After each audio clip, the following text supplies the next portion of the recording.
چطور ته لکه د خان صاحب د خارجه پالیسي ناکام ده وایي دا امریکې ته په چارپزوالو سفرو کې تللی نو ته به اوس حیران به پاتې شې چې لکه دا موږ څه په ښځه وولیدو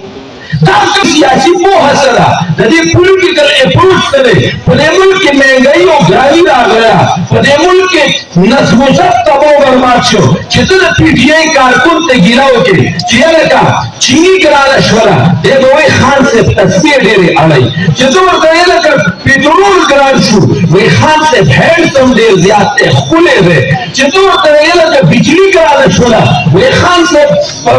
پیدل ګرځي په حرمینو کې چې ته ورته وایې لکه ګیس ګران شو وایي د خان صاحب په لمن کې سوري ډېر زیات دي یعنې سرو کپړو کې ګرځي چې ته ورته وایې لکه موبایل پیکج ګران شو وایي خان صاحب چې تقریر کوي بغیر کاغذ نه کوي چې ته ورته وایې لکه غوړي ګران شو وایي د خان صاحب سټایل به منې دا د سیاسي اپروچ دی دا د سیاسي پوهه ده تاسو ماته ووایئ چې دا هلکان چې دا سیاسي پوهه لري دا د دې ملک واکداران شي دا د دې ملک په ذمه دارو عهدو راشي دا به د دې قوم سره څه چل کوي اوس خان صاحب ښکلی دی نو زه پرې څه چل وکړم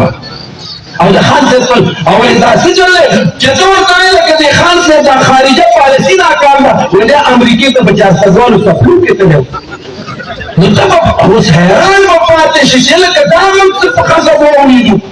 دا کوم قسمه نسل دی او زه لحاظ عرض کومه چې جمعیت علما اسلام د سنجیدګۍ سیاست کوي د احترام سیاست کوي او د عزت سیاست کوي موږ عزت ورکوو هر چاته او د دې علماو لمن کولاوه ده د دې په مزاج کې اوسعت دی